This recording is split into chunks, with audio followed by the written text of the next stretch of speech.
the fact that they both were sort of oddballs, that they probably should have been married at that point, or why weren't they? And why were they living in this scuzzy little flat, you know, with a landlady? Oh my God, this is fun actually. I mean, I haven't seen these in so many years.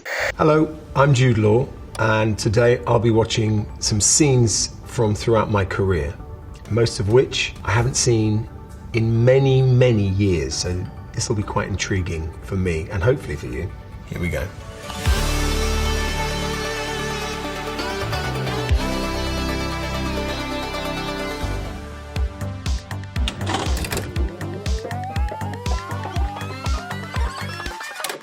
I love it here! I'm gonna move here! Beautiful. So this is my final scene. I wanted to tell you my plan. God. I haven't seen this in so many years. I'm being like flooded with memories. First of all, what a location. I mean, that was the experience throughout this whole film. Couldn't quite believe how beautiful everywhere was. I thought I'd come back in the new year under my own steam. Really? My God, we're really young. So this is 26 years ago, I think. I'm shocked at how young we are. I remember rehearsing this scene. Anthony insisted on having that boat or a similar sized boat brought into Cinecittà, the film studio in Rome, and we rehearsed it in quite full detail, obviously without the movement. So once we were out there, it was suddenly quite shocking how much chop there was in the water, and so standing up and things like that were really suddenly quite hairy. I got a place in Rome, and then when we're there, we could be there, and then when we're here, we could be here. I don't think so. Obviously, we spent days out just drifting and being followed by another small boat with the whole team on it. They'd stick the boat on the end of another boat so they could film in one direction and control it, and then flip the boat round and do the same with our boat sort of sticking out the end, if you see what I mean. So you got movement, because also you're still fighting horizon. We didn't want any modern liners, you didn't want, you know, ocean liners, you didn't want any land, and so on and so forth. See, particularly with the Marge problem, you just blame me. Marge and I are getting married. I think what's coming back is this sense of nuance and detail that stems to the discussions that we all had with Anthony and how prepared we were. How? How? Yesterday you were ogling girls on the terrace. Today you're getting married? That's absurd. I love Marge. It's just reminding me of all these weird little shifts that I remember, you know, Anthony wanting to draw out of the piece. Misunderstandings of intimacy, the misunderstandings of emotions.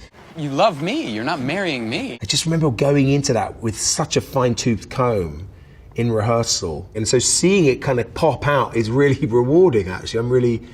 I'm quite surprised how much we're getting in to one small moment. Tom, I don't love you. No, I don't mean that as a threat. To be honest, I'm a little relieved you're going. Dickie's never gonna go there. The type of young man he is in that period of time, there's no way he's gonna ever open a door to any kind of recognition of homoeroticism or that kind of a relationship. I remember Anthony also giving me a phenomenal note. Something to do with, like, you know, having someone come to stay, but you never like them more than when you're driving them to the airport. That kind of like, you know, it was great having you. I really can't wait to see you again. I know there's something. That evening when we played chess, for instance, it was obvious. What evening? Oh, sure, no, it's too dangerous for you to take on. Oh, no, well, we're brothers. Hey. Anne had a really interesting idea that he wanted the choice for Tom to kill Dickie to be self-defense and a moment of explosive rather than premeditated violence. And he also wanted Dickie to be ruined in some way. And he thought the best way to do that was to take his face. He said, wouldn't it be great if he could hit you and you kind of look at him for a moment and then your face just falls in half? You can't move without Dickie, like a little girl all the time. Shut up! Here we go, so he looks up. Nothing, and then his head just goes. They did it with an actual effect. So I was wearing a prosthetic that they pressed a little button and the whole thing just goes. He wanted that as the sort of instigation of Dickie's fury at Tom. Here we go. And then Tom's response to Dickie's fury. And also, interestingly, I suppose his idea was that would ultimately have been the end of his kind of life as beautiful Dickie anyway, because half his face would have been, which was an interesting choice. He sort of thought, oh, this sort of beautiful life was over. whenever you shoot a fight, there's always a kind of, first of all, emotionally, you're winding yourself up so that you can play it emotionally as well as physically. And there's always a sort of an extra 10-15% that comes out of you when you call action, which, you know, it gives you a margin of error and the unknown. And we were throwing each other around in this, and there was no padding, it was a kind of wooden boat. So Matt may have got injured, but he certainly injured me, he broke my rib. You know, it's just one of those things that happens.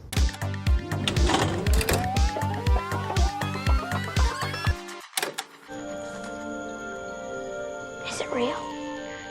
I don't know, David. God, I haven't seen this Coming? in like 15 years. I can't tell yet. We filmed this in the, is it called the Spruce Goose Dome? There's a huge hangar outside of Los Angeles where they kept the Spruce Goose, which was the biggest airplane I think ever built. And they built this forest in there, and they built the Flesh Fair in there. You know, most directors want more time, you know, give me more schedule to shoot this stuff, and only Steven Spielberg said, I can shoot all that in half the time, and they cut the whole thing down because he was so prepared. I mean, it was remarkable. I'd never ever experienced the sort of pace and vision that he had. I mean, no, he was editing in his head as he was shooting. So if you came to a moment in a scene which he knew he was going to cut from, he'd just cut and move. And I mean, it's like a kind of cinematic genius, you know. Is Blue Fairy Mecha, Augur, man or woman? Woman. Woman. I know women. Stephen is incredibly good at encouraging you to go away and be creative, and he's very open to ideas. So I was in London prepping for quite a month, if I remember rightly, with a choreographer called Fran James. I don't know that I went in specifically to learn to sort of move like a robot or anything. They sometimes ask for me by name. I think the discussion had already been had that maybe he had music coming out of him to seduce people or to create an ambience. And I remember the discussion between Stephen and I that maybe he just had a CD player or something in him, so the whole clique came in. No two are ever alike, and after they've met me, no two are ever the same. And I know where most of them can be found.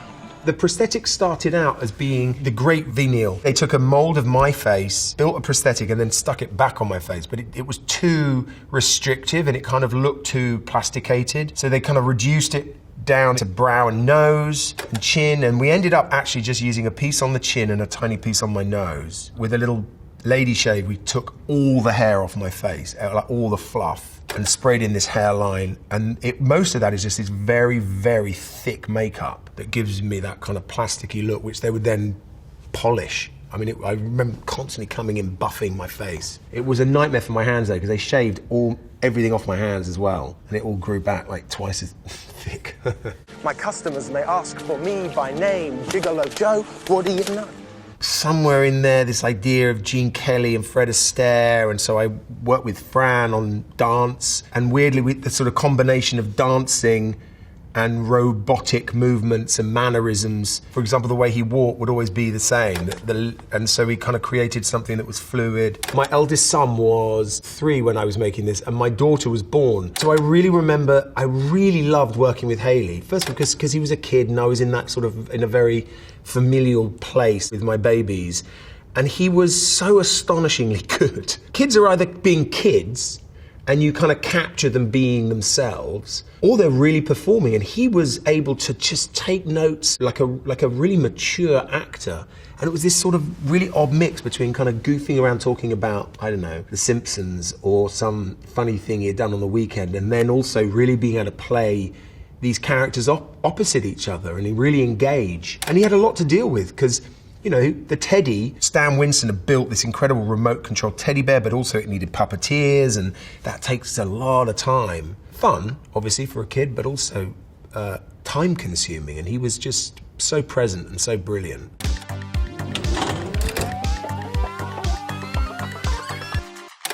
You all done? How's the photographer? Good. Professional. Gosh, look how little Natalie looks, she's a baby. Are you one of your lot? What, female? Americano. Reflecting on this film, it is one of the few where, quite honestly, the script was so incredibly good and considered. There was such a simplicity to its device, which is, you know, moments in these people's lives when they meet and moments when they split up, and when they meet and when they split up. These really specific key moments in their lives, in their love lives, that had such a sort of raw and familiar tone and taste and covered territory that anyone who's been in a relationship has sort of been through, that really one had to just give oneself to the drama, to the text. Anna?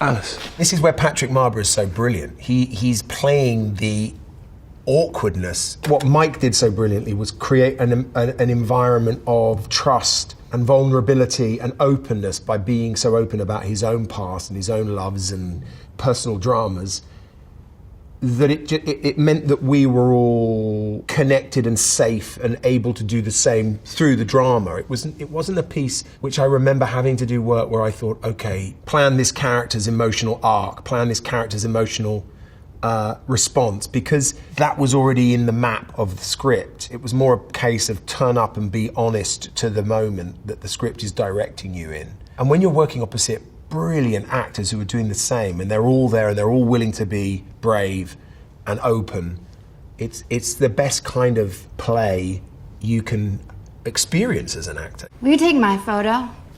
I've never been photographed by a professional before. I'd really appreciate it. I can pay you. No, I'd like to. Only if you don't mind. Why should I? I think I'm quoting someone else when I say that it's like a sport, like you play at your best when you're playing someone really, really good, right? They raise your game. Well, the same applies in acting, and what I've also found is that the best actors are also usually very collaborative and open, because the key to acting is listening. It's not, you know, I think people assume it's what am I going to do with my role, rather than listening to what the other person's doing, which engages you immediately. She is beautiful. I've got to see you. No. What's this? Patriotism? I don't want trouble. I'm not trouble. I never quite understood the final footnote of Patrick's story, which is that she's never told him the truth, that actually Alice isn't Alice at all. She dies in the play, and we reconvene and we talk about it and sort of confess the repercussions of having learned about that death. But the lie is a really interesting one, which that, if I remember rightly, the lie remains in the film. I see the name Alice as on a plaque, which immediately makes you think, do you ever know anyone? You know, is the person in front of you that you're in love with really the person that they're telling you they are or promoting that they are?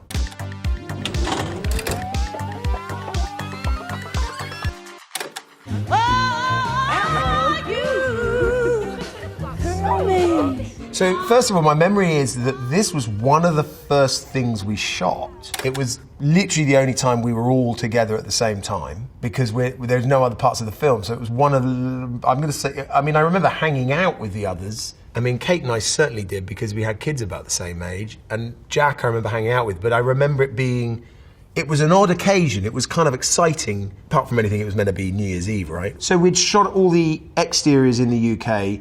They built the interiors in LA. We moved to LA, and I wasn't in the first 4 weeks filming, and then we went behind. So I was just in LA for 2 months and got tan. I get very tan if I even look at the sun. There are slight differentiations between my skin tone, between the interior and exterior. There were obviously moments where the kids were there with us, but then I remember there being big sections of this scene. The children weren't around, so we were having to respond as if the kids were doing stuff. So I think that was one of them. Us watching Kate and Jack kind of kiss and cuddle. Nancy would say, oh, the kids might be kind of making fun of that. So us responding, like going, shh, shh, shh, all of that was sort of, we're pretending the kids are in the room.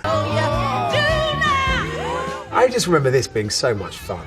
This is just fooling around, you know, to music and pretending you're having a great time. Well, you are having a great time. I remember having conversations with Nancy early on and her referencing the really classic romantic comedies, that Tracy and Hepburn and Cary Grant, and going back and looking at those. And that was absolutely, we were trying to emulate that with a modern twist. And I think those types of films really do affect people. There's a sort of honesty and good cheer to them that make people feel good. And obviously it has a Christmas theme, which means it comes round annually and people therefore kind of like to recreate things ritualistically. But I'm thrilled that I'm in something that people go back to time and time again. The number of films I've made, not a lot of them have had that response.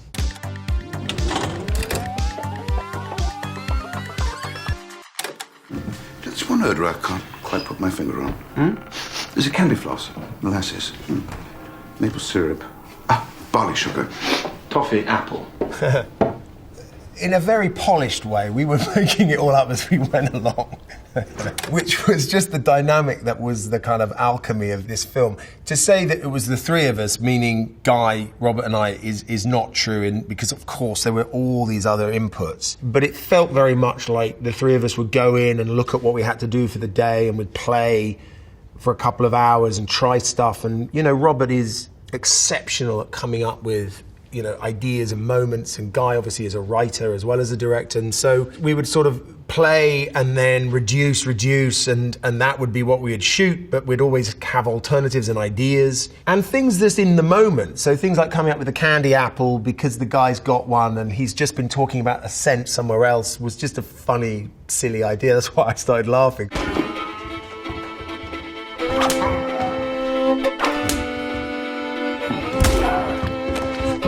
We always wanted to differentiate the styles of fighting between Watson and Holmes, that Holmes was more controlled but equally usually in deeper trouble. Watson was a bit more of a brawler, a bit of a pugilist but a soldier, so kind of tough guy but not necessarily as refined. And we wanted it to look plausible, like, not sort of big special effects fights, but using saucepans and hats and headbutting people and just like rough and ready. And then also intertwining the humour. Robert and Guy were absolutely brilliant at this. The elements that I really wanted to bring out of Watson was that he was writing the books. So it was his observations, it was his translation of what was happening. What was it like to really live with this guy, rather than the genius, which you might add in the book, or rather than the great cases and the way he would, did his socks smell? Did he wash up? Did he use my clothes? All the funny stuff of kind of the odd couple, which I thought was just humorous and real. The fact that they both were sort of oddballs, that they probably should have been married at that point, or why weren't they? And why were they living in this scuzzy little flat, with a landlady?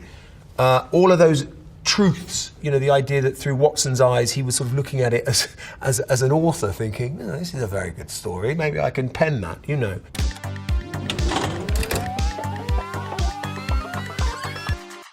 Who's this interesting old fellow? I inquired of Monsieur Jean. To my surprise, he was distinctly taken aback. Don't you know? He asked. Don't you recognize him? Lots of things come back here. Jason and I had worked together on I Heart Huckabees and had gotten on very, very well. He's just a delightful and beautiful man. And so I was really excited that it was he and I. Monsieur Jean signaled to me and I leaned closer. I'll tell you a secret.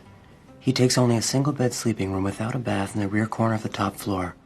And it's smaller than the service elevator. I believe, other than Tom Wilkinson, the late Tom Wilkinson, sadly, I think we were the first up. We would have dinner every night, so there was already this real sort of intimacy. I was a really big fan of Wes's films and really and sort of understood the world and just really wanted to be in it. And I actually wrote to him saying, I really want to be in that world. And he asked me to come along. So stepping into the style and the tone of his films felt pretty straightforward because it was something that I had admired and wanted to be a part of. This is a really interesting moment. So I remember shooting this and it was my first lesson in how specific he was, because Jason's to my right. Now normally you just sort of look like that, if you're talking to someone, and he wanted me to look like that because he wanted my profile, because that's how sort of specific he is. Like, cut, no, you've got to really look round like this, and then, so all the angles are very, very considered, which again is why they're so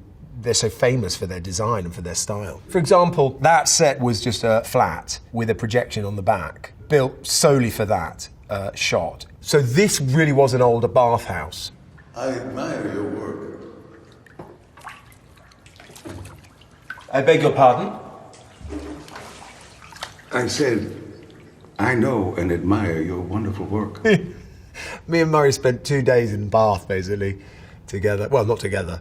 I mean, what to say about working with Murray Abraham? He was just a delight. He was mischievous and curious, but also just very, like all of us, very happy to be there and happy to be a part of it, and so engaged and meticulous. May I invite you to dine with me tonight? And it will be my pleasure, and indeed my privilege, to tell you my story. And when you work with someone who's had the career or the experience that he has, you know, you're learning just by being in their presence, watching how they handle a camera or a scene or a line. I mean, he's obviously famous also for his beautiful voice, and so what he can do to a line, it's like listening to a great saxophonist play a note. I love it all just the same, this enchanting old ruin. They can bend it like that, or, you know, hit that high, and so you're just learning.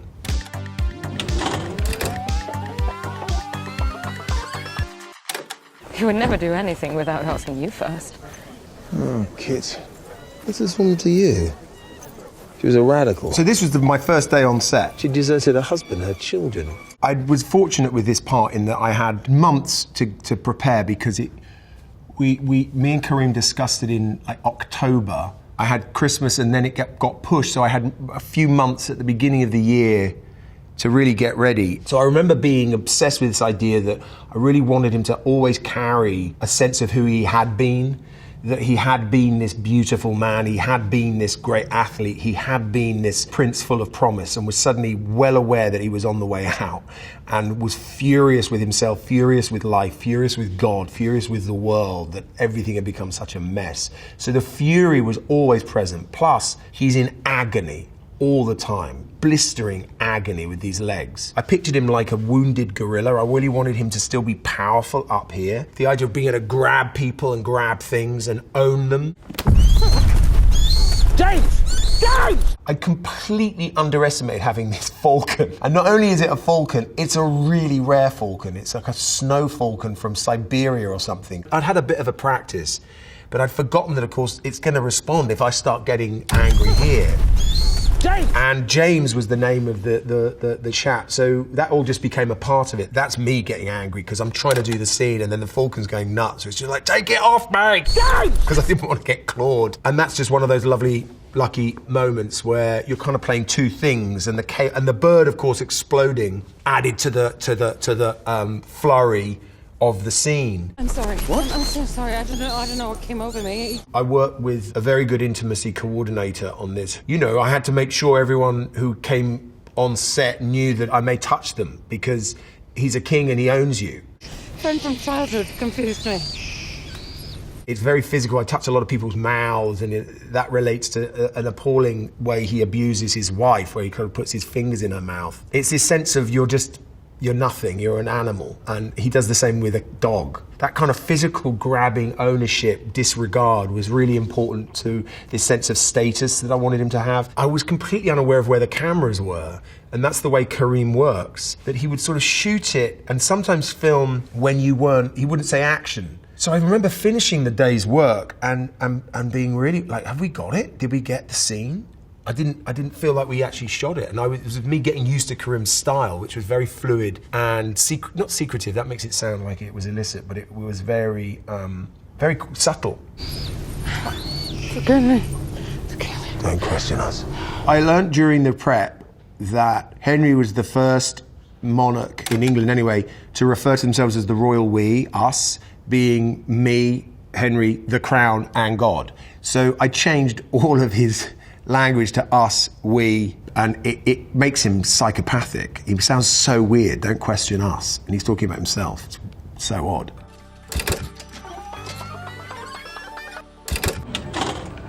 Thank you so much for watching.